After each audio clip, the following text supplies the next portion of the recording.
नमो रियंताणं नमो सिद्धाणं नमो आयर्याणं नमो वज्रायाणं नमो लोये सर्वसागुणम् एषु पञ्च नमकारो सर्वपावपणासनो मङ्गलाणं च सर्वेसिं परमं हवै मङ्गलम् जय जगजीव जोनि वेयाणो जगगुरु जगानन्दो जगन्नाहो जगबंधो जय जगप्रियामो भय जय सुयाण प्रभो तीर्थयराणम पश्चिमो जय जय गुरुलोगाणम जय महपा महावीर सच्चिदानंद संपूर्णम विश्वज्ञं विश्वपावनम शंखेश्वर पुरोतम पार्श्वनाथं नमाम्यहम् सर्वारिष्ट प्रणाशाय सर्वाभीष्टार्थदायिने सर्वलब्धि निधानाय श्री गौतम स्वामिने नमः श्री सुधर्म स्वामिने नमः अज्ञानतिमिरान्धानां ज्ञानं जनशलाकया नेत्रमुन्मीलितं येन तस्मै श्रीगुरवे नमः। धर्मला बहुत बहुत आशीर्वाद। कर्म के विषय में जो हम विचार विमर्श यहाँ पर कर रहे हैं, अब उसकी बात आपको ये समझना है कि हम किस तरह से कई बार जो है ये देखिए कि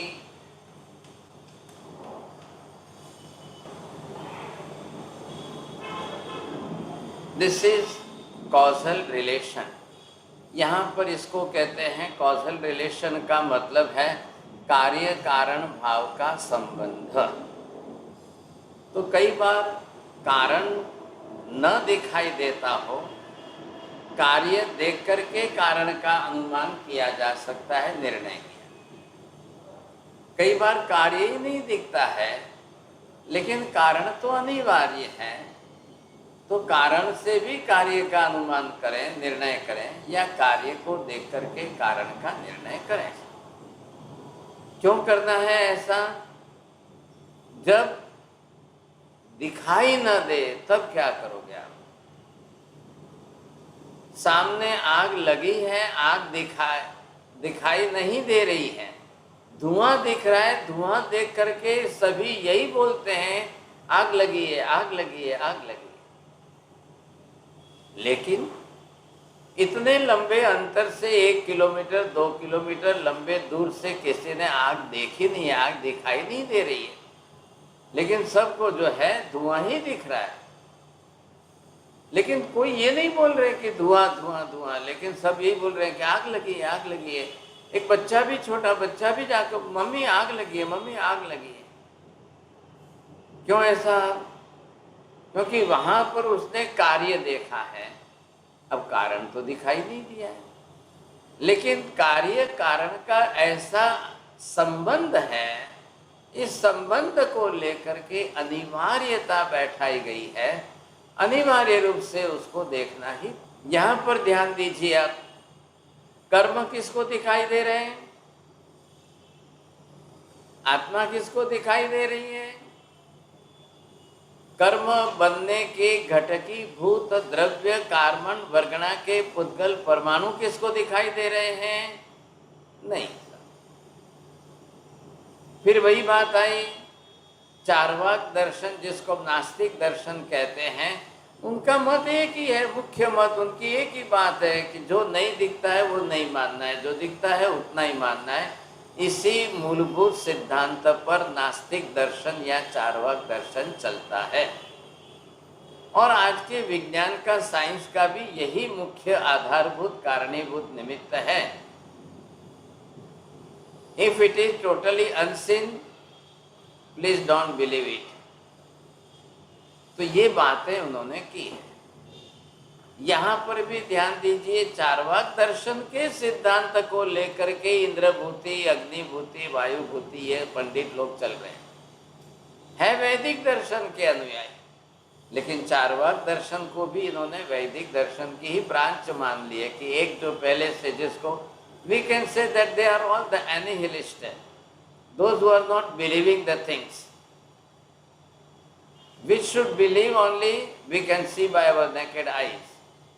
If it is possible to see, then only to believe. If it is not possible to see it, don't believe it. ये उनकी फंडामेंटल बेसिक प्रिंसिपल है और सर्वसामान्य रूप से संसार के अंदर लोग इसी को मानते हैं, इसी को लेकर के चलते हैं। लेकिन महावीर क्या कह रहे हैं, ध्यान में लीजिए बात को। जो पुद्गल द्रव्य है, जो पुद्गल के स्कंधात्मक द्रव्य है, वही दृश्यमान है। परमाणु पुद्गल होते हुए भी सूक्ष्मता के कारण दृष्टि गोचर नहीं होता है। बोलिए विभा बहन, ये शब्द बोलना है। सूक्ष्मता के कारण दृष्टिभूत नहीं होता है। परमाणु भी है तो पुद्गल द्रव्य ही है, हाँ। लेकिन सूक्ष्मता के कारण परमाणु भी दृष्टि गोचर नहीं होता है। आकाश धर्मास्तिक है, अधर्मास्तिक है, आत्मा आदि पदार्थ जो है वो पुद्गल नहीं है, उनके वर्णगंध रस स्पर्श नहीं है, वो है ही अदृश्य, अरूपी, अवर्णीय है, इसलिए वो दिखाई देने वाले ही नहीं है। परमाणु तो वैसे भी पुद्गल ही है, तो परमाणु में तो वर्णगंध रस स्पर्श है ही है, लेकिन वहां सूक्ष्मता इतनी है कि वो हमारे लिए दृष्टि गोचर नहीं हो सकती है। हाँ, अब इंसान जो है सूक्ष्म दर्शक यंत्र माइक्रोस्कोप की इतनी बड़ी मल्टीप्लाई जो है निर्मित करे और फिर उससे देखने की कोशिश करे ताकि उसको दिखाई दे, तो वो संभव है। महावीर ने दो कैटेगरी अलग कर दी, रूपी अरूपी पदार्थ, दृश्यमान अदृश्यमान पदार्थ, वर्णी अवर्णी, ऐसे करके दो अलग अलग कर दिए विभाजन। अरूपी है, अरूपी ही रहेंगे। ध्यान से समझिए चोलिया जी, परमानेंट प्रिंसिपल क्या है? फंडामेंटल बेसिक परमानेंट प्रिंसिपल पदार्थ विज्ञान का यह है कि अरूपी, अवर्णी, अमूर्त, अनंत अनंत अनंत काल तक अरूपी ही रहेगा। रूपी रूपी ही रहेगा, अरूपी अरूपी ही रहेगा। रूपी कभी अरूपी नहीं बनेगा, अरूपी कभी रूपी नहीं बनेगा। साहब, हो गई बात पूरी। चार सिद्धांत बोलने हैं, परमानेंट प्रिंसिपल। बोलिए नरेंद्र जी। चलिए, बात ये है कि चार फंडामेंटल सिद्धांत, अब है तो पदार्थ विज्ञान के ही सिद्धांत है, वो तो बदलते ही नहीं है ना। अनचेंजेबल प्रिंसिपल, शाश्वत, त्रिकाल, नित्य, शाश्वत सिद्धांत ये है। अपरिवर्तनशील सिद्धांत है, कभी नहीं बदलेंगे।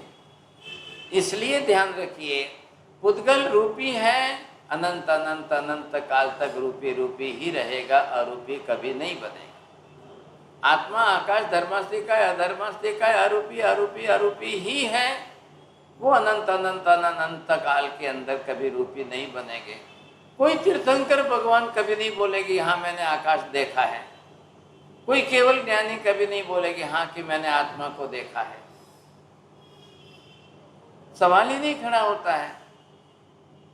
जब उन्होंने अपने तरफ से केवल ज्ञान, केवल दर्शन से देखा और जाना, तब उन्होंने बताया कि अरूपी है। जैसे हम पदार्थों को लाल पीला हरा काला देख लेते हैं, देख सकते हैं, वैसा वो नहीं दिखता है, इसलिए वो ना बोलते हैं कि नहीं देखेगा।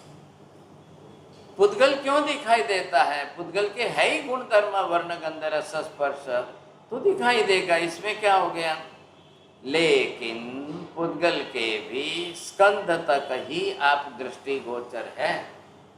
अब स्कंद के बाद उसके जो है प्रदेश विभाजित होकर परमाणु के रूप में आ जाए, तो वो हमारे लिए दृष्टिगोचर नहीं है, केवली के लिए दृष्टिगोचर जरूर है। क्योंकि इधर जो है परमाणु की अंतिम कक्षा की सूक्ष्मता आई। ध्यान से सुनना, थोड़ा समझना। जैसे इस स्कंद का प्रदेश विभाजित होकर के खंडित होकर परमाणु बना, परमाणु वही है, उसी को कहते हैं जिसकी अंतिम कक्षा की सूक्ष्मता आई। और इधर केवल ज्ञानी, केवल दर्शनी के पास ज्ञान भी अनंत है, दर्शन भी अनंत है। इतनी ज्ञान दर्शन की अनंतता होने के कारण उनको ही परमाणु दृष्टि गोचर होता है, बाकी को नहीं हो सकता है। क्योंकि हम केवल ज्ञान, केवल दर्शन से नहीं देख रहे हैं, हम तो चक्षु इंद्रिय से देख रहे हैं।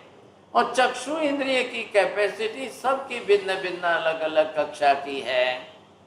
हमारी तो इतनी अच्छी सूक्ष्मता नहीं है चक्षु इंद्रिय की, इसलिए तो हमको चश्मा पहनना पड़ता है। चश्मा क्या करता है, ग्लास के अंदर पावर दिया जाता है और हमारे आंख के लेंस के साथ उसको मैच किया जाता है। इस प्रकार से चश्मा बनाया जाए ताकि आप छोटे अक्षर भी पढ़ सको। अब छोटे अक्षर कोई परमाणु तो नहीं है। छोटे अक्षर क्या है, अनंत परमाणुओं का समूह एक अक्षर है। लिखा हुआ जो आप ये मैंने अक्षर लिखे हैं यहाँ पर, तो ये भी तो परमाणु के द्वारा ही तो लिखे। अब परमाणुओं का समूह हो गया। इतना सा चौक जो है, इतना छोटा सा चौक, ये भी क्या हो गया है, अनंत परमाणुओं का स्कंध बन गया। This is the molecule of the infinite numbers of the atoms. अब ये दृष्टि गोचर होता है, तो इससे मैंने यहाँ पर लिखा। अब इससे लिखा तो इसका 10 mm जो है वो यहाँ पर घसीट करके ब्लैक बोर्ड पर लिखा गया। अब उसके अक्षर में परमाणु है, वो आप पढ़ सकेंगे, लिखा हुआ देख सकेंगे। लेकिन हमारी आंखों से एक सिंगल परमाणु तो दिखेगा ही नहीं सर। और ऐसे सूक्ष्मतम कार्बन वर्गना के परमाणु अनंत इकट्ठा होकर वर्गना बन गए। अब वही कर्म बनने के लिए रॉ मटेरियल के रूप में पिंड है। अब वो कहाँ दिखाई देंगे, वो कैसे दृष्टिगोचर होंगे? अब वो नहीं दिखाई देते हैं। और दूसरी तरफ उन कार्बन वर्गना के परमाणुओं के पिंड से कर्म बनता है, वो भी नहीं दिखाई दे रहा है। न बनने की प्रक्रिया दिखाई दे रहे, न बनने के कारणीभूत रॉ मटेरियल दिखाई दे रहे, और न बने हुए कर्म पिंड दिखाई दे रहे। हाँ जी बीना बहन जी, हो गया आपका? बोलिए। Okay, I lost the chain of thought, sorry. अभी यहाँ पर हमको ये समझना है, आया मेहता जी क्या बात है, ध्यान आगे बात। कार्बन वर्गना के पुद्गल परमाणु। अब कार्बन वर्गना के भी पहले की कक्षा जो है वो जो है परमाणु है। अब परमाणु एक हो वो भी नहीं दिख रहा है। इधर देखिए आप ध्यान से, जब परमाणु नहीं दिख रहा है, अब परमाणु की वर्गना बनने की प्रक्रिया, एक सिंगल परमाणु भी दिखने वाला नहीं है,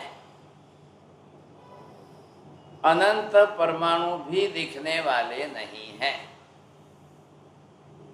एक समान गुण धर्म वाले अनंत परमाणु भी हमारे लिए दृष्टिगोचर नहीं होंगे। नंबर 4, एक समान गुण धर्म वाले, कौन सा? स्पर्श का जो गुण है, स्निग्ध स्पर्श वाला, वो भी अनंत परमाणुओं में एक सरीखा एक प्रमाण में बने और वो अनंत परमाणु इकट्ठे होकर के वर्गना बन जाए, वो भी नहीं दिख रहा है। और वही कर्म बनने के लिए रॉ मटेरियल है, वो भी नहीं दिख रहा है।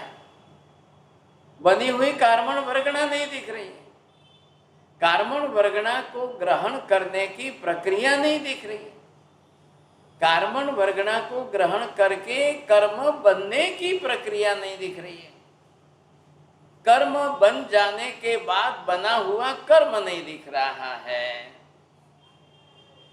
कितने बोले मैंने? 7-8 बोल गया हूं साहब। अब किसको ध्यान रहने वाला है?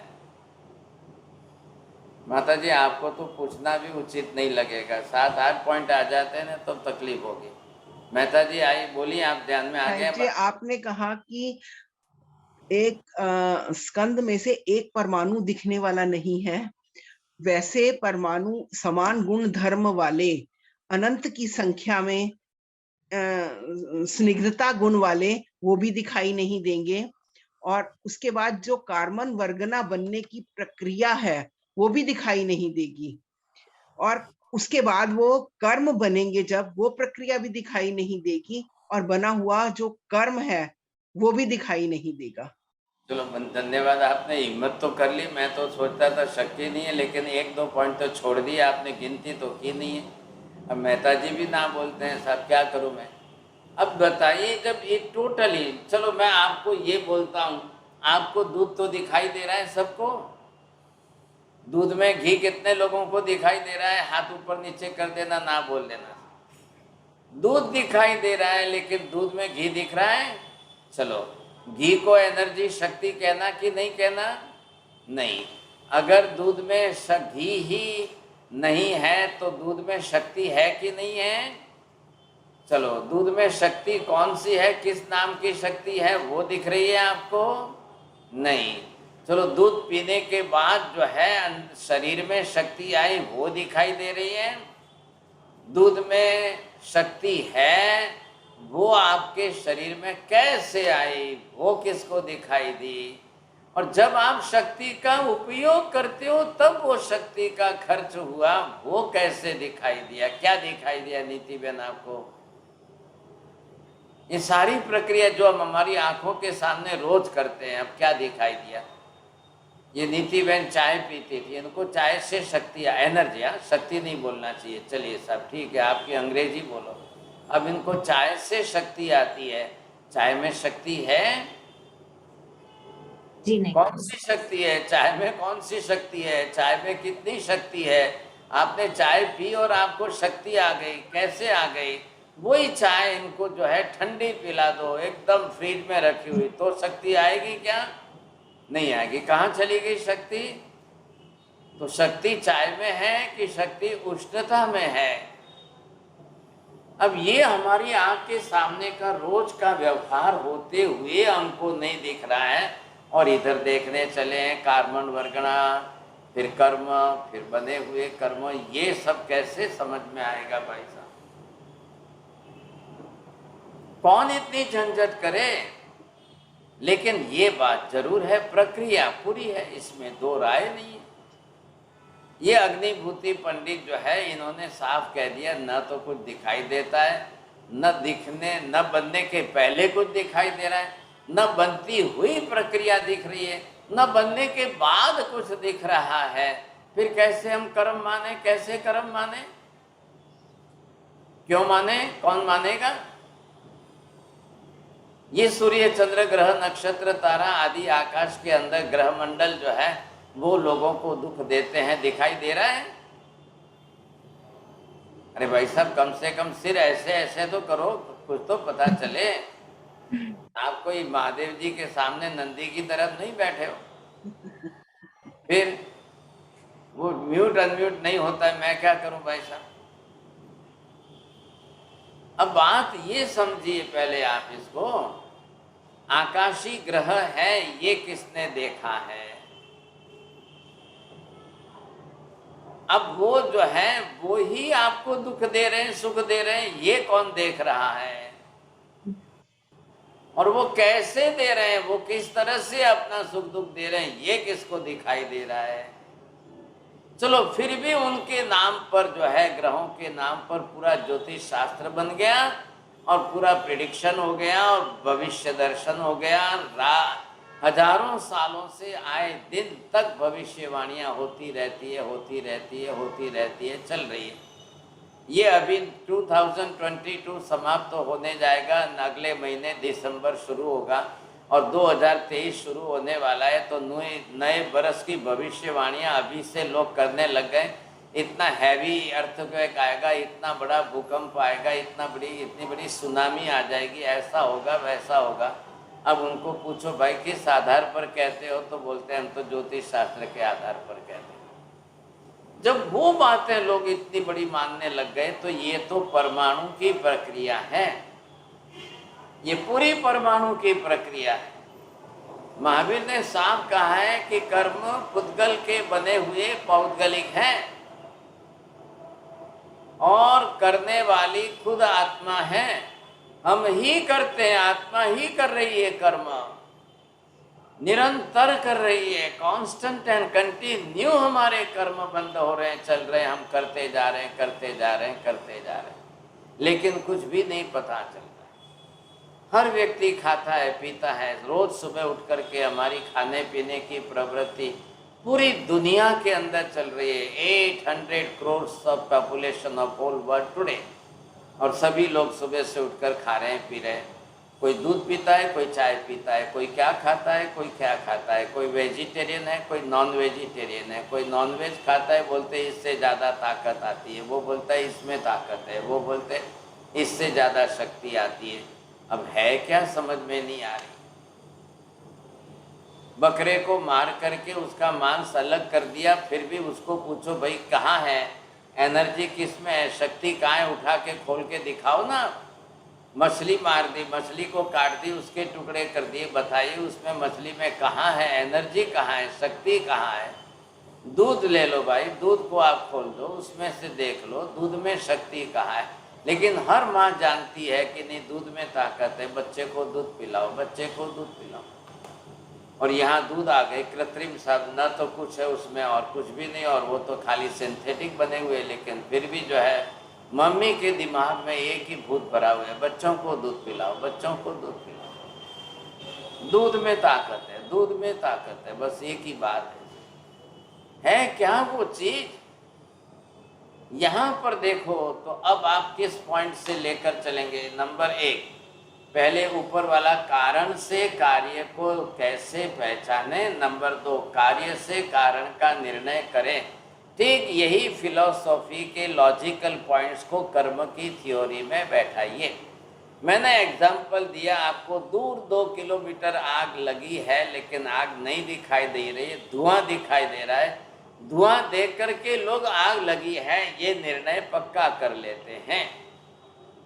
हम यहाँ पर रास्ते पर फुटपाथ पर कोई गरीब जो है तड़प रहा है, मर रहा है, क्या गरीब को देख करके आपने कर्म सिद्धांत का अनुमान लगाया, निर्णय किया? किसने किया बोलिए साहब, समझेंगे। शायद आप लोगों ने बुद्ध का चरित्र तो सुना होगा ना सबने, गौतम बुद्ध का चरित्र, मैं बुद्ध की बात कर रहा हूँ, उनका चरित्र सुना होगा। क्यों संसार छोड़ा बुद्ध ने, क्या कारणीभूत निमित्त आया? सबसे बड़ा मुख्य कारणीभूत निमित्त क्या आया? भर यौवन के अंदर बुद्ध ने जब जो 3 बातें नहीं देखनी थी वो देख ली था। राज ज्योतिष ने तो ना कहा था कि राजन आप इनको 3 बातों से बचाना, दूर रखना।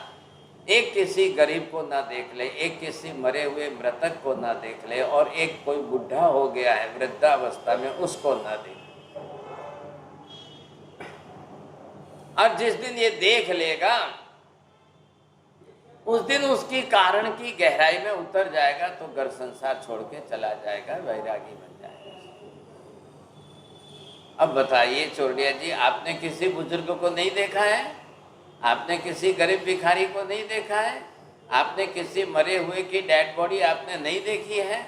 चलो फिर आप भी निकलो घर संसार से छोड़कर, वैरागी होकर के निकल जाओ। कितने निकले? बुद्ध क्यों निकले? और बुद्ध निकलने के बाद पूरी जिंदगी उन्होंने साधना की, तपस्या की, सब कुछ किया। क्या बुद्ध को इन 3 बातों का आंसर, उत्तर मिल गया?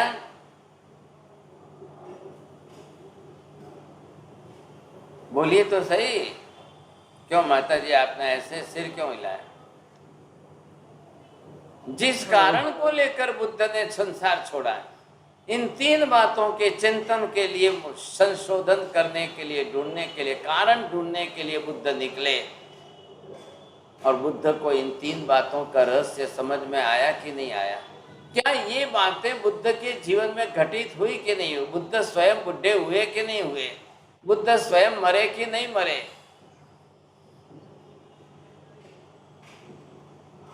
इतने भिखारी उन्होंने अपने जीवन काल में देखे होंगे, इतने बुढ़े हुए वो लोगों, वृद्ध लोगों को उन्होंने देखा होगा, इतने लोगों को मरते हुए देखा।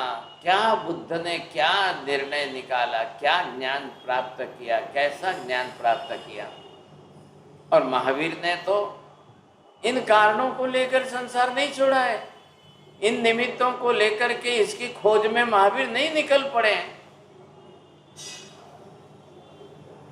महावीर ने इसके इन कारणों के लिए 12.5 बरस तक साधना नहीं की साहब। महावीर घर संसार में भी अच्छी तरह से इन कारणों को जानते थे, इन बातों के कारणों को, इन निमित्तों के, ऐसे प्रसंगों के कारण भली भांति समझते थे। महावीर ने दीक्षा ली, सुबह दीक्षा ली और फिर शाम को वो ध्यान साधना करने लग गए। मुझे कर्म क्षय करना है। सबका कारणीभूत एक ही है, कर्म है। आदमी का बुढ़ा बनना, वृद्धावस्था आना, ये कर्म के कारण है। आदमी का भिखारी बनना, ये कर्म के कारण है। आदमी का मरना, ये भी कर्म के कारण है। गौतम बुद्ध जिंदगी भर साधना करते रहे, कहते उनको बोधि ज्ञान हो गया, लेकिन उनको कर्म के कारण इस निमित्त को समझ में नहीं आया। जगत के समस्त जीवों की समस्त बातों, प्रसंगों, कारण, निमित्तों आदि को समझने के पीछे कर्म कारणीभूत निमित्त है, ये गौतम बुद्ध को जिंदगी की अंतिम क्षण तक समझ में नहीं आया। नहीं समझ पाए, खुद नहीं समझ पाए, इसलिए जगत के सामने उसका सिद्धांत गौतम बुद्ध रख नहीं पाए। मैं पहले ही कहता हूँ इलाबेन जी, आप इसको क्रिटिसाइज मत समझना। ये बौद्ध दर्शन की फिलॉसफी है जो मैं कह रहा हूँ। हमने भी हमारे एमए के क्लास में पढ़ी थी और हमने भी इसके एग्जाम दिए हैं, पढ़े हैं। अब जिसका जो प्रिंसिपल है वो कहना कहाँ गलत हुआ, ये सच्चाई है। आप सुन लेना, सुन करके आप खुद स्टडी कर लो। पर साहिब जी, जब वो कहते हैं कि बौद्ध गया में उनको पेड़ के नीचे केवल ज्ञान हुआ, तो वो केवल ज्ञान तो नहीं था ना। आप केवल ज्ञान शब्द क्यों बोलते हो? नहीं, लोग कहते हैं ऐसा। नहीं कहते हैं, किसी ने कहा, किसी ने नहीं कहा, आपने बोला है केवल ज्ञान। वो बोलते हैं बोधि ज्ञान हुआ। बोधि ज्ञान उन लोगों का जो बोलना है बोधि ज्ञान। केवल ज्ञान तो बात ही अलग हो गई। केवल ज्ञान तो बिल्कुल अद्भुत अलग स्वरूप है भाई साहब। जिसको केवल ज्ञान हो जाए उनको ये शंका कैसे रहेगी? केवल ज्ञान तो है, त्रैकालिक ज्ञान है। अब यूं जाकर के आप जाकर के बोधि वृक्ष के नीचे बैठ जाओ, करो मेडिटेशन, देखो क्या होता है आपको। 1000 साल बैठे रहो। केवल ज्ञान अंदर के चारों घाती कर्मों का क्षय होने से होता है, किसी वृक्ष से नहीं होता है। ये तो निमित्त है, ये निमित्त है। वृक्ष के नीचे जाकर बैठना ये निमित्त है। हमारे भी जैन धर्म के 2400 तीर्थंकर अलग अलग वृक्षों के नीचे बैठकर साधना किए और उनको केवल ज्ञान हुआ। हमने जैनों ने तो कभी ये नहीं कहा कि इस वृक्ष के कारण केवल ज्ञान हुआ, इस वृक्ष के कारण केवल ज्ञान, इस वृक्ष के नीचे बैठे इसलिए केवल ज्ञान हुआ। बिल्कुल नहीं कहा, कभी भी नहीं कहा ऐसा। और आप जरा फाइंड आउट कर लो, निकाल लो, देख लो। प्रत्येक तीर्थंकर को कंपलसरी जो है अलग अलग वृक्षों के नीचे बैठकर साधना करने से ज्ञान, केवल ज्ञान प्राप्त हुआ है। लेकिन वृक्ष का कोई कारणीभूत निमित्त नहीं है, कोई जरूरी नहीं है वृक्ष का। सभी तीर्थंकर भगवंतों ने अशोक वृक्ष के नीचे ही दीक्षा ली है। तो उससे क्या हो गया? अशोक वृक्ष के नीचे खड़े होने से दीक्षा हो जाती है, दीक्षा के भाव आ जाते हैं। जाओ आप खड़े रह जाओ, क्या होता है? तो साहिब जी, क्या उन्हें आत्मज्ञान हुआ होगा, सम्यक दर्शन जिसे कहते हैं, ऐसा कुछ हुआ होगा? आप क्यों ऐसी बातें बनाते हो? आप अपने मन से, अपने विचारों से क्यों ऐसी बातें बनाते हो? नहीं साहिब जी, मैं सिर्फ सोच रही हूँ कि क्या हुआ होगा। आप सोच नहीं रहे हो, आपके दिमाग में ये मेमोरी में स्क्रू फिट हो गया है। कभी तो सम्यक ज्ञान बोलते हो, कभी सम्यक दर्शन बोलते हो, कभी केवल ज्ञान बोलते हो। क्या बताया है ये? आप क्यों बताया? नहीं साहिब जी, मुझे तो विश्वास है कि वो केवल ज्ञान नहीं हुआ। आप ऐसा क्यों सोचते हो? क्यों दिमाग में बैठा रखा है? सम्यक ज्ञान भी हो तो आत्मा का ज्ञान पूर्ण खुल जाता है। सम्यक दर्शन भी उसको कहते हैं कि आत्मा के स्वरूप को स्पष्ट मानने लगे तब जाके सम्यक दर्शन होता है। और जो बुद्ध अपनी तरह से आत्मा का अस्तित्व निषेध कर रहे हैं और फिर आप सम्यक दर्शन सम्यक ज्ञान बोलते हो, क्या बात है ये सब? उनका जीवन उनके हिसाब से। तथागत बुद्ध को बौद्ध दर्शन के लोग भगवान माने, उनको जो मानना है माने, उनको जो करना है करे, हमको कोई ऐतराज नहीं है। हमारे पास यहाँ पर महावीर के सिद्धांत में सम्यक ज्ञान किसको कहते हैं, सम्यक दर्शन किसको कहते हैं? आत्मा से लेकर मोक्ष तक के सही ज्ञान, सही मतलब यथार्थ सत्य ज्ञान को हम सम्यक ज्ञान शब्द देंगे। और इन्हीं आत्मा के से लेकर मोक्ष तक के इन पदार्थों के सही सत्य यथार्थ स्वरूप को मानने की आपकी धारणा ही सम्यक दर्शन है। और तीनों काल का संपूर्ण ज्ञान हो जाए तभी उसको केवल ज्ञान, त्रैकालिक ज्ञान बोलते हैं। आप तीनों में से एक भी बात नहीं बैठा सकते हो। मेरी बात सुनिए, ध्यान से समझिए। आप बुद्ध कर्म को कैसे मानेंगे? कर्म आत्मा पर है, आत्मा पर लगने से कर्म बनता है। आत्मा नहीं हो तो कर्म कैसे बनेंगे? अरे सोचो तो सही भाई साहब, थोड़ा तो दिमाग लगाओ। भर यौवन के अंदर बुद्ध ने इन तीन बातों के कारण ढूंढने के लिए संसार छोड़ा, साधना की, चलो जितने वर्षों तक की, लेकिन क्या अंत तक इन तीन बातों का रहस्य खुल गया? क्यों नहीं खुला? क्यों नहीं खुला? क्योंकि वो आत्मा का निषेध करते रहे, करते रहे, करते रहे। तो जिंदगी में कभी नहीं खुलेगा, 1000 साल में कभी नहीं खुलेगा। महावीर ने क्या कहा है? सबसे पहले आत्मा को स्वीकारो, तो उसके बाद मोक्ष भी आ जाएगा, कर्म भी आ जाएंगे, सब कुछ आ जाएंगे। अगर आप आत्मा का निषेध करोगे तो कुछ भी नहीं आएगा। आधारभूत कौन है? मूल में आधार, मूल में सबसे पहले आधार किसको मानना है? आप क्यों गलती करते हो? और फिर गलती करके लोग कई बोलने वाले बैठे हैं, सब भगवान है, हम तो सबको भगवान मानते हैं, सब भगवान एक ही है, सब भगवान एक जैसे है, क्या फर्क पड़ गया? क्या फर्क पड़ गया? इनको भी भगवान माना तो क्या फर्क पड़ा, इनको भी भगवान माना तो क्या फर्क पड़ा? ऐसी बातें करना है? दिमाग लगाइए, सोचिए, थोड़ा सा बुद्धि का उपयोग करिए, सोचा। वो स्पष्ट करते हैं बौद्ध धर्म का, जिसको हम क्या कहते हैं, पिलर।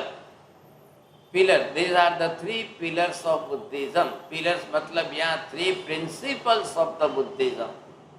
अब पिलर शब्द क्यों लगाया?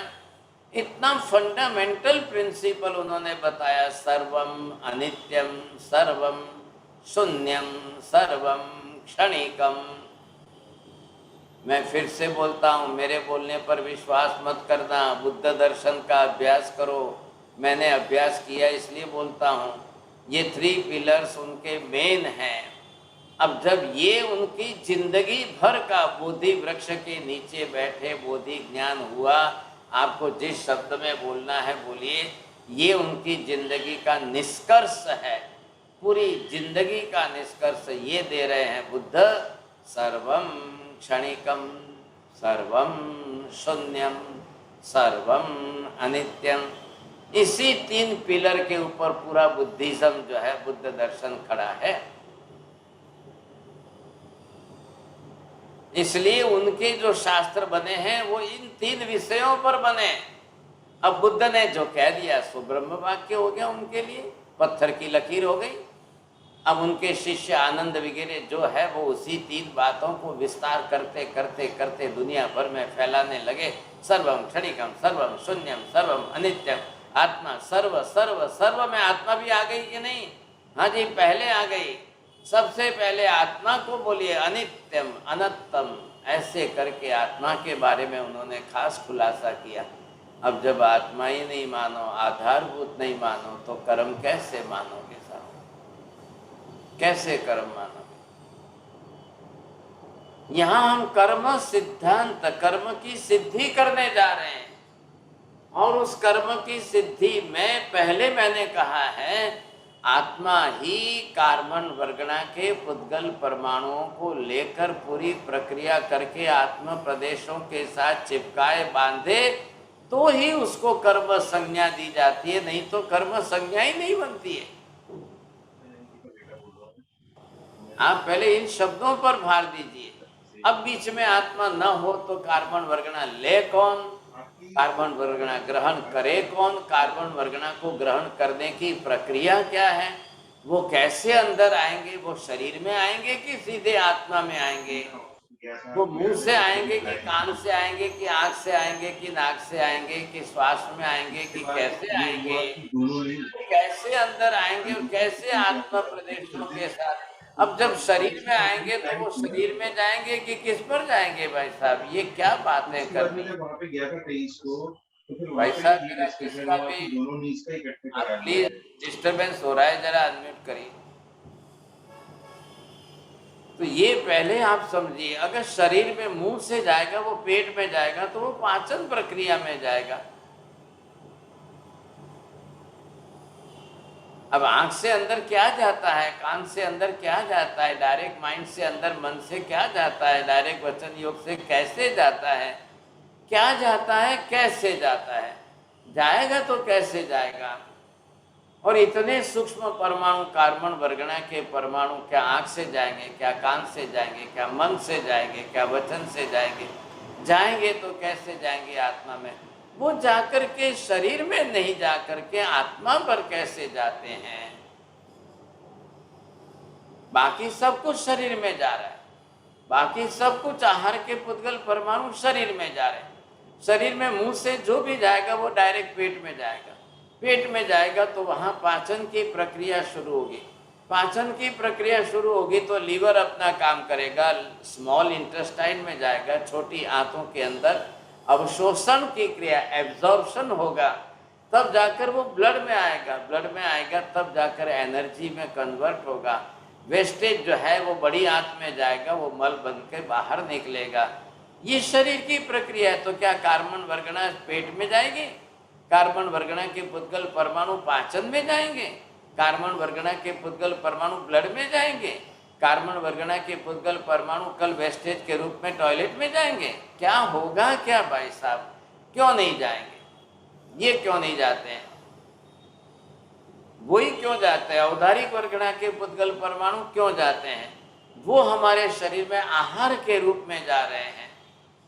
ये क्या है, ये कौन से हैं। तो जो नाक से लेंगे, श्वास लेंगे, श्वास के परमाणु जाएंगे वो लंग्स में जाएंगे, लंग्स में से जो है हार्ट में जाएंगे, हार्ट में से ब्लड में जाएंगे। क्या उसको माने हम? नहीं साहब, महावीर ना कह रहे हैं साहब। क्यों महावीर ना कह रहे हैं, क्यों ना कह रहे हैं, किस ज्ञान से महावीर ने देखा है। माता जी ध्यान से समझिए, यदि केवल ज्ञान हुआ होता बुद्ध को तो बुद्ध भी एक एक शब्द वही बोलते जो महावीर बोलते। महावीर के वचन से बुद्ध का एक वचन भी सर्वथा विरोधी नहीं होता। क्यों नहीं होता? केवल ज्ञान सबका एक सरीखा, एक जैसा, समान ही होता है। अब वो चाहे बुद्ध हो, चाहे कोई हो, चाहे कोई हो, किसी के भी केवल ज्ञान में एक से दूसरे में रत्ती भर फर्क नहीं होता है। अच्छा हुआ उनको बौद्ध दर्शन को धन्यवाद दीजिए, वो केवल ज्ञान शब्द नहीं बोलते, उन्होंने नया निकाला है अपना बोधि ज्ञान। आप उनको धन्यवाद दीजिए, बहुत अच्छा हुआ। चलो भाई साहब, आपने केवल ज्ञान शब्द का प्रयोग नहीं किया। मैं उनकी तरफ आपको नहीं ले जा रहा हूं, मैं आपको इन तर्क युक्ति प्रमाणों से विचार करने के लिए मजबूर कर रहा हूं। आप बुद्धि चलाइए, बुद्धि का उपयोग करिए, विचार करिए। साहब मैंने इतने पॉइंट आपको दिए हैं साहब। ये गंधर्ववाद की क्लास से ध्यान रखिए। वो कर्म ग्रंथ की क्लास, कर्म में हम डायरेक्ट पढ़ रहे हैं, कर्म शास्त्र, कर्मों का स्वरूप समझ रहे हैं। यहाँ मैं वो बात नहीं कर रहा हूँ। ये क्यों अलग पढ़ रही है ये क्लास? नहीं तो आप यही सोचोगे ये भी तो कर्म ग्रंथ की क्लास है, वो भी कर्म ग्रंथ की क्लास है, क्या फर्क पड़ रहा है? आप रोज सुन रहे हो, रोज सुन रहे हो, क्या फर्क पड़ रहा है? आपको ख्याल आ रहा है? कैसे समझना यहाँ पर, ये हमारे वश की बात नहीं है। हमको इंद्रियों का ज्ञान है, हमको केवल ज्ञान नहीं है। इसलिए हमारा आधार केवली का ज्ञान है। जब हमको नहीं दिखाई दे रहा है, हम नहीं समझ पा रहे हैं, तो हम क्यों पकड़ रखें? वही फिर वापस अभिनिवेशिक भाव हो जाएगा, अभियोगिक भाव हो जाएगा, मताग्रह हो जाएगा, कदाग्रह हो जाएगा, फिर मिथ्यात्व में चले जाएंगे। मैं इंद्रिय प्रत्यक्ष ज्ञान वाला हूं, आंखों से देखने वाला हूं। मुझे कार्बन वर्गना 1000 साल में कभी नहीं दिखाई देगी। कार्बन वर्गना के अंदर पुद्गल के परमाणुओं का परिवर्तन कैसे होता है, मुझे कभी भी नहीं दिखाई देगा। यही परमाणु है, ये आज मैंने ये रखा, ये चॉक स्टिक है, अब इसी के परमाणु है। आज ये औदारिक वर्गना के पुद्गल परमाणु है। अब इससे बिखरने के बाद ये यहाँ पर मैंने लिखा बोर्ड, और ये मैंने यहाँ से मिटाया। ये परमाणु जो इसके अंदर बिखर रहे हैं, ये उड़ के जाएंगे। कल ये कैसे जा कर के कार्बन वर्गना में कैसे कन्वर्ट होंगे, क्यों होंगे? अभी ये जो चौक के परमाणु है, ये अभी कैसे हैं? रुक्ष स्पर्श वाले। अभी इसके अंदर कोई स्निग्ध स्पर्श नहीं है, ऑयली अंश इसमें कुछ भी नहीं है, ये रुक्ष स्पर्श है।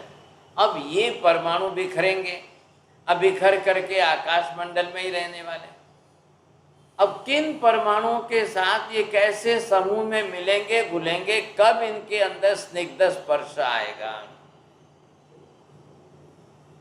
और कब इतने अनंत परमाणुओं में एक सरीखा, एक जैसा, एक प्रमाण में स्निग्ध स्पर्श आएगा, और वो इकट्ठे होंगे, तब कार्बन वर्गना के परमाणुओं का ग्रुप बनेगा, और उसको ही आत्मा जीव लेंगे, ग्रहण करेंगे। अब वो लेने की प्रक्रिया क्या है? निगोद के जीव भी ले रहे हैं, पानी, पृथ्वी, अग्नि, वायु, वनस्पति के जीव ले रहे हैं, 2 इंद्रिय, 3 इंद्रिय, 4 इंद्रिय के जीव ले रहे हैं। अब संसार के अंदर अनंत अनंत अनंत अनंत जीव ले रहे हैं, सब प्रति क्षण ले रहे हैं, प्रति समय ले रहे हैं। महावीर तो ना कह रहे हैं क्षण मत बोलो, प्रति समय बोलो, और प्रति समय सब ले रहे हैं। और सबको कितना लेना है? बिना अनंत के कोई नहीं ले सकता है। बिना अनंत ऐसे कार्बन परमाणु इकट्ठे हुए बिना वर्गना ही नहीं बनती है। आप क्या करोगे, कैसे लोगे? अब इतने संसार के निगोद से लेकर मनुष्य तक के अनंत अनंत अनंत अनंत जीव लेंगे, और प्रत्येक को अनंत लेना है। इतने आए कहां से, इतने बने कहां से, इतने बने कैसे? और एक बार जो ले लेगा और ले करके आत्मा प्रदेशों के साथ कर्म बांध लेगा, बना लेगा। अब कर्म के जब निद्रा होगी और कार्बन वर्गना के परमाणु आत्मा प्रदेशों से बिखर करके अलग होंगे, तब वो कार्बन वर्गना नहीं रहेगी, तब वो वर्गना बदल जाएगी। अब फिर उसमें वही प्रक्रिया होगी, फिर उस प्रक्रिया से फिर वो कार्बन वर्गना बनेंगे। जैसे हमने ली तब ऑक्सीजन, ऑक्सीजन नहीं लिया आपने, हवा ली है आपने। हवा में ऑक्सीजन है कितनी? आपने जितनी हवा ली है उसमें तो कार्बन भी है, नाइट्रोजन भी है, ऑक्सीजन भी है, दूसरी गैसेस भी है, वो तो सब है। अंदर जाकर के लंग्स ने उसको फिल्टर किया है। ब्रोंकल्स जो हमारे अंदर लंग्स में जस्ट लाइक द ग्रेप्स के गुच्छे की तरह से वो ऑक्सीजन एब्जॉर्ब करके फिर वो हार्ट तक पहुंचाते हैं, वो है ऑक्सीजन, प्योर ऑक्सीजन वो है। ये बाहर की हवा ले लो आप, ले जा करके लेबोरेटरी में टेस्ट करने दो, वो एनालिसिस करेंगे तो बोलेंगे 4% ही तो इसके अंदर ऑक्सीजन बची है। ये विभाबेन को पूछे, दिल्ली में रहते हैं क्या, राहुल जी दिल्ली में रहते हैं, उनको पूछो वहाँ तो ऑक्सीजन की मात्रा कितनी घट गई है, कितनी कम हो गई, पॉल्यूशन कितना बढ़ गया। ऐसी स्थिति के अंदर वे परमाणु कितने हैं और कैसे हम जाकर के अंदर हमारे अंदर एनालिसिस करते हैं और ऑक्सीजन लेकर के हार्ट को पहुंचाते हैं, तब जाकर के हार्ट उसमें से बरोबर पंपिंग करता है, तब हमारा जीवन चल रहा है। तो ये पूरी प्रक्रिया सोचिए। अभी जब आप ग्रंथरवाद की क्लास में बैठो तो ध्यान रखना, अब आपको जो है तर्क, युक्ति, प्रमाण, बुद्धि, आगम शास्त्र वगैरह समझने, यहाँ बुद्धि लगानी पड़ेगी, यहाँ तर्क युक्तियाँ लगानी पड़ेगी, यहाँ प्रमाणों से हमको समझना है। गणधरवाद की क्लास में आओ तो जरा थोड़ा सा जो है बुद्धि को खुराक देकर आओ। हमारी दूसरी क्लासें चलेगी तब ठीक है, वहाँ पर आपको ज़्यादा जरूर नहीं पड़ेगी। अब जब आपको जो है विपाक सूत्र सुनना है तो ठीक है, आराम से आप जो है कहानी सुन लोगे, चरित्र सुन लोगे। यहाँ पर तो बरोबर समझना पड़ेगा, नहीं तो नहीं चलेगा। अब ये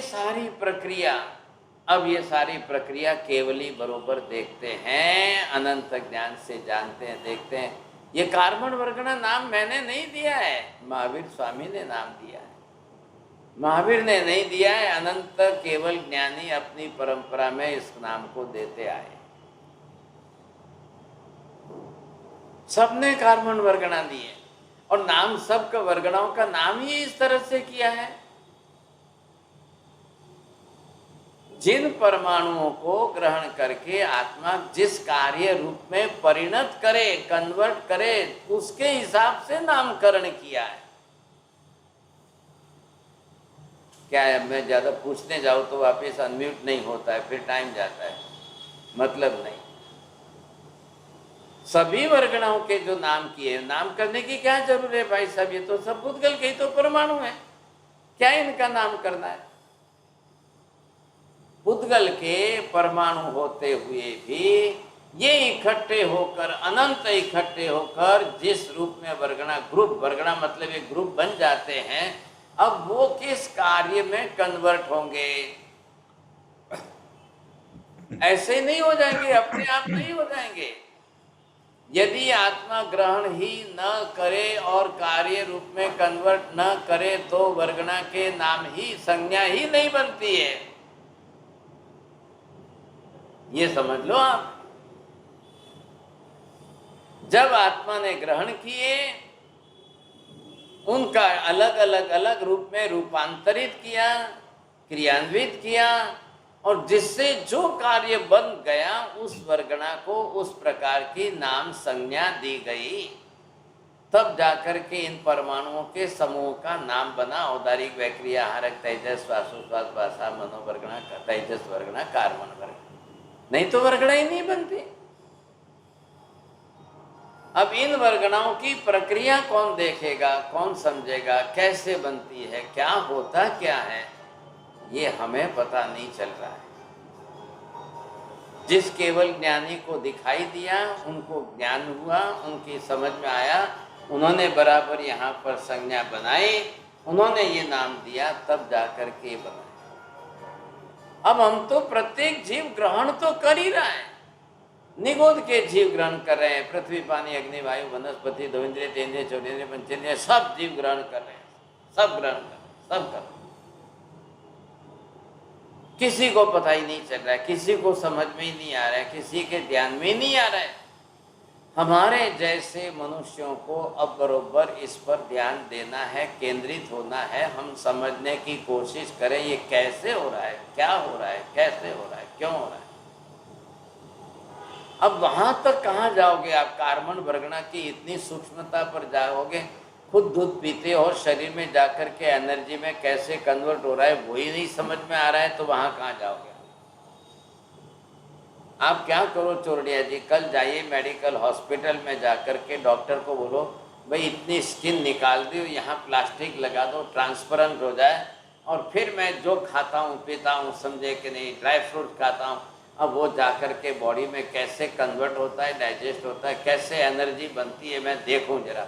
अब मिरर के सामने जाकर खड़े रहो, फिर आप बरोबर दूध पियो और फिर देखो कि अंदर उतर रहा है, अंदर उतरते उतरते उतरते उतरते कैसे आपकी एनर्जी में कन्वर्ट होता है, ख्याल है कि स्किन की जगह पर ट्रांसपेरेंट प्लास्टिक लगा दो, मिरर के सामने खड़े रह करके रोज खाओ, और रोज प्रतिदिन एक एक वस्तु, आज दूध पिया, कल मैं इनको नीति बहन को ले जाओ चाय पिलाओ, फिर कल जा करके बादाम खाओ, कल फिर जा करके और कुछ खाओ, फिर रोटी सब्जी दाल चावल खाओ, देखो अंदर कैसे वो डाइवर्ट कन्वर्ट होता है, क्या होता है। भाई साहब कुछ भी नहीं, आप लगा लो, प्लास्टिक लगा लो। आप क्या लगाओगे? आपने कहानी सुनी है ना, चरित्र, मृगा पुत्र की स्किन जो है वो ट्रांसपेरेंट जैसी लगती थी माँ को। वो पीता है, दूध पीता था उतना भी, क्योंकि पूरी जिंदगी के 26 साल में एक रोटी नहीं खा पाया। अब जो पीता था वो माँ को पता चलता था, दिखाई दे रहा था, कैसे देखो, लेकिन इधर माँ पिलाती और 2-4 मिनट में वॉमिट होकर के वापस बाहर निकलता। उसकी तो बात ही अलग थी, समझे कि? अब हम इसमें से देख रहे हैं, नंबर 1, आप एक विभाग पूरा करो कार्बन वर्गणा बनने का, फिर उस कार्बन वर्गणा को ग्रहण करने का किसको अनुभव हुआ, किसको पता चला कि आज मैंने कार्बन वर्गणा ग्रहण की है, ये किसको ख्याल आया? वो पता ही नहीं चल रहा है साहब, किसी को समझ में नहीं आ रहा है। उसके बाद आप चलिए साहब, अब कार्बन वर्गणा को ग्रहण करने की नौबत आई तो तरीका ढूंढ लो, देख लो अब कैसे जा रहे हैं, आँख से, कान से, नाक से, मुंह से, पेट से, शरीर से, बोलने से, भाषा से, मन से, वचन से, ये कैसे पॉसिबल है? मैं विचार करूं और कार्बन वर्गणा खींचते अंदर लेता हूं, कैसे समझ में आए? और वो शरीर में न जा करके डायरेक्ट आत्मा में कैसे जाती है? अंदर कोई दूसरा रास्ता कौन सा है? कैसे डायरेक्ट आत्मा पर जाती है? यहाँ तो फूड पाइप एक ही है, अन्न नली तो एक ही है, सीधे उससे तो पेट में ही जाएगा सब। तो ये कौन सा तरीका है, सीधे आत्मा में कैसे जाए? और वो आत्मा प्रदेशों के साथ चिपक करके एक रस कैसे बनती है, तब जाकर के उसकी कर्म बनने की प्रक्रिया। अब वो कर्म बना, अब कर्म बनने के बाद वो अंदर जो है एनालिसिस होकर डिवाइड होकर के कितनी ब्रांच में डिवाइड हो रहा है, 8 ब्रांच में कैसे जा रहा है, 8 में से 158 में कैसे जा रहा है साहब, ये बहुत लंबी चौड़ी प्रक्रिया है। इतना बड़ा एनालिसिस आप करोगे कैसे, मुझे ये समझ में नहीं आ रहा, और नहीं करेंगे तो नहीं समझेंगे। इधर शरीर बीच में नहीं आएगा। आप शरीर बीच में देखोगे तो शरीर की तो सिस्टम है 4-5 ही तो सिस्टम मेन है, डाइजेशन सिस्टम है, रेस्पिरेटरी सिस्टम है, रिप्रोडक्टिव सिस्टम है, जो ये तो 4-5 सिस्टम है, इससे तो कोई मतलब नहीं है। ये कोई बीच में नहीं आ रही, एक भी बीच में नहीं आ रही है। ये सीधे कार्बन वर्गणा के पुद्गल परमाणु आत्मा में जा रहे हैं, आत्मा प्रदेशों पर चिपक रहे हैं, वहीं जाकर के कार्बन वर्गणा कर्म में कन्वर्ट हो रही है। घर में तो हम रोज देखते हैं कि माता जी, मम्मी जी जो है डब्बे में से आटा लेते हैं, परात में लेते हैं, पानी डालते हैं, गोल गोल करते हैं, बांधते गूंथते हैं, गूंथने के बाद ऐसे ऐसे करते हैं, फिर उसको ऐसे ऐसे करते हैं, तब रोटी बनती है। ये तो हम रोज देख रहे हैं। तो ये जब देख रहे हो तो रोटी बनने की प्रक्रिया आपको दिखाई दे रही है, कर्म बनने की प्रक्रिया आपको क्यों नहीं दिखाई दे? रोटी हम खुद बनाते हैं, हम देख सकते हैं, तो ये प्रक्रिया हमको क्यों नहीं दिखाई दे रहे? हम ही बना रहे हैं, खुद ही बना रहे हैं, रोज कर्म बना रहे हैं, रोज कर्म बन रहे हैं, रोज कर्म बन रहे हैं, और दिखाई नहीं दे रहे हैं सब। इसलिए मुझे आज बुद्ध का एग्जाम्पल देना पड़ा। इन 3 बातों को लेकर के बुद्ध जिस एग्जाम्पल पर बात लेकर चल रहे थे, वही बात हमने गई 2 क्लासों में उत्तरादेन सूत्र के 6ठे अध्याय में बता दी। उत्तरादेन सूत्र का 6ठा अध्याय जो था, उसके अंदर इन गौतम बुद्ध की इन 3 बातों का विषय आ गया। अब किसी ने ध्यान दिया नहीं दिया आप जान, ये पूरी सिस्टम है, पूरी प्रक्रिया है। बुद्ध जिंदगी भर खोजते रहे, खोजते रहे, खोजते रहे, और बौद्धिक ज्ञान होने पर भी सब समझ में नहीं आया। भाई साहब, हमको बौद्धिक ज्ञान की जरूरत नहीं है, आप तो महावीर के ज्ञान पर विश्वास रखकर श्रद्धावान बनिए, अपनी बुद्धि का ज्ञान का उपयोग करके तत्व को समझने की कोशिश करें। दूसरा कोई विकल्प नहीं है हमारे पास। आप सिर्फ आग्रह रखोगे, आग्रह नहीं कदाग्रह की बुद्धि रखोगे, दिखाई दे तो मानो, दिखाई दे तो मानो, दिखाई दे तो मानो। इस पर आपने आग्रह रख लिया, पकड़ के रखी बात, तो फिर मेल नहीं बैठे, फिर तो आप कुछ भी नहीं समझ सकोगे, फिर कुछ भी नहीं आए। ये बात ध्यान में रख लो। चलिए साहब, क्या करूं मैं, हो गया समय? ओहो, क्या पूछना है बोलिए, छोड़िए। महाराज साहब, आपने बताया कि गौतम बुद्ध को वो ज्योतिष बताया कि तीन निमित्तों से दूर रखना। कोई किसी को भिखारी न देखा जाए, किसी की मृत्यु न देखा जाए, 3 निमित्तों से दूर रखना। आपका प्रश्न बोल दो ना। हाँ, प्रश्न ये तो महाराज, जब वो ज्योतिष नहीं होता तो वो बातें सच्ची के तो हुई हो गई ना। तो तब फिर वो ज्योतिष फिर किस आधार पर उन्होंने ये बात बताई महाराज? अब ज्योतिषी ने जो बताई बातें, जिस तरह से मैं कल कहता हूँ चोरडिया जी को अलग रखना भाई साहब किसी की मृत्यु से, चलो मैं बन गया ज्योतिषी। अच्छा, हाँ, मैं कह रहा हूँ आपको अलग रखना, दूर रखना, इनके सामने मत दिखाई देना किसी को। नहीं वो ये बातें मत जाइए ना, आप उस बातों पर नहीं मत जाइए। नहीं महाराज साहब, वो बातें सत्य भी तो निकल गई ना। ये सत्य हुई तो क्या हो गया?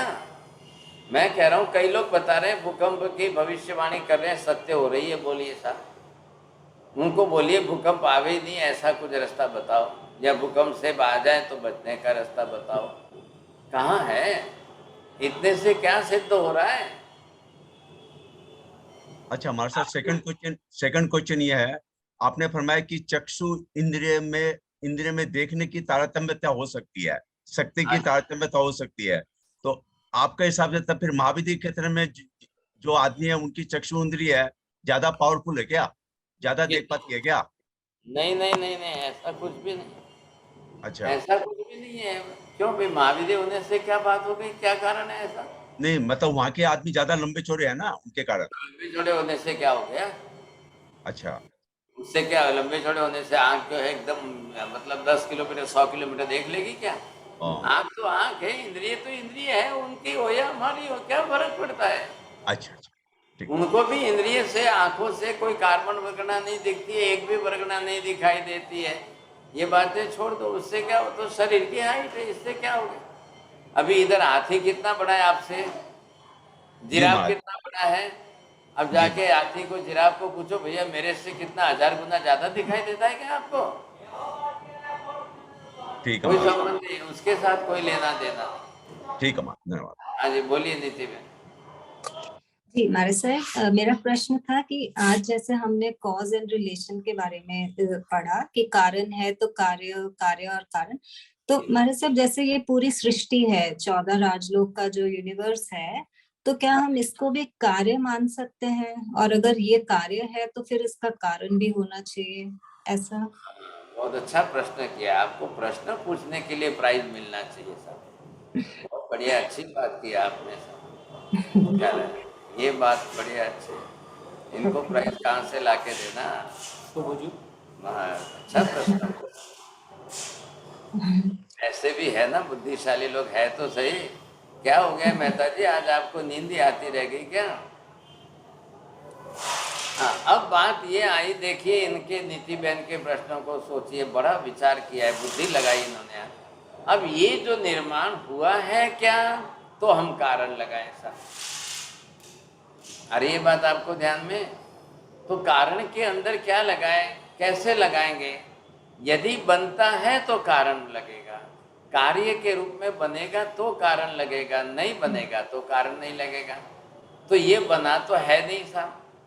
ये क्या है, इसको 14 राजलोक बोलिए, आकाश बोलिए, धर्मास्तिका बोलिए, ये जो आपको दिख रहा है ये स्थिति है, ये निर्मिति नहीं है। Not the construction, not the creation, but existence of that. तो ये क्या है, पांचों पदार्थों का समूहात्मक स्वरूप है। धर्मास्तिका, अधर्मास्तिका, आकाशास्तिका, जीवास्तिका और पुद्गलास्तिका, इन पांचों पदार्थों की the one group noun of that is called the whole universe. got तो it. ये कोई स्ट्रक्चरल डिजाइन बनी तो नहीं है, किसी ने बनाई या किसी की रचना, बस यहीं पर तो भेद हो गया। जैनिज्म इस दिशा में चला और उन्होंने, हिंदुज्म ने अपने ईश्वर को क्रेडिट देने के लिए क्या, no no no no, our Brahma ji has created this thing, तो वो क्रेडिट लेने गए, इसलिए उन्होंने क्रिएटर बना दिया सब। अब क्रिएटर बनाया तो उनको पूछा, भाई जैनों ने पूछा कि बताइए what is the process of that, what was the raw material for that, is there any type of raw material for the sky और not, is there any another type of raw material for the soul or not, from what type of raw material the god, the Brahma had made this soul or the space, you see। वहाँ प्रश्न खड़े हो गए, क्योंकि एक गलत बात आ गई तो उसके लिए 1000 प्रश्न खड़े हुए। जैनों ने साफ कह दिया कि नहीं, यहाँ कार्य कारण भाव नहीं है, यहाँ पदार्थों की समूहात्मक संज्ञा है, क्योंकि जो करता नहीं है तो कर्म की क्रिया कैसे हुई, कराने वाला कोई नहीं है, बनाने वाला कोई नहीं है, तो फिर प्रश्न कहाँ आया। इसलिए कार्य कारण भाव का संबंध यहाँ नहीं बैठेगा। राइट। हाँ जी, जहाँ धुएं, अग्नि से धुआं निकले, आग लगे और धुआं निकले, वहाँ कार्य कारण भाव बैठेगा। बादल आए, बारिश होवे तो कार्य कारण भाव का संबंध, इधर कार्य इधर क्रिया जन्यता आवे तो। अब इसी बुद्धि को आप जरा थोड़ी सी रखना ध्यान में, और नेक्स्ट क्लास तक थोड़ी सोच लेना। अभी ये दोनों हमने पूरे नहीं किए हैं, ये तो दोनों इधर ही खड़े रहे और बाकी के विषय निकल गए, इसलिए मैंने, तो आप बुद्धि चलाना और होमवर्क करना थोड़ा, तो फायदा होगा। नमो हरियंताणं, नमो सिद्धाणं, नमो आयर्याणं, नमो वज्रायाणं, नमो लोहे सर्वसागुणं, एषो पंच नमोकारो सर्वभावपणासनो, मंगलानं च सर्वेषां परमं हवै मंगलम्। जय मंगलम भगवान वीरो, मंगलम गौतम प्रभु, मंगलम स्थूलिभद्राद्या, जैन धर्मोस्तु मंगलम। चत्तारि मंगलम अरिहंता मंगलम, सिद्धा मंगलम साहु मंगलम, केवली पन्नतो धम्मो मंगलम। चत्तारि लोकोत्तम अरिहंता लोकोत्तम, सिद्धा लोकोत्तम साहु लोकोत्तम, केवली पन्नतो धम्मो लोकोत्तमो। चत्तारि शरणं प्रवज्जामि, अरिहन्ते शरणं प्रवज्जामि, सिद्धे शरणं प्रवज्जामि, साहु शरणं प्रवज्जामि, केवली पन्नतं धम्मं शरणं प्रवज्जामि। सर्वमङ्गलमाङ्गल्यं सर्वकल्याणकारणं, प्रधानं सर्वधर्माणां, जैनं जयति शासनम्। धर्म लाभ सबको बहुत बहुत आशीर्वाद।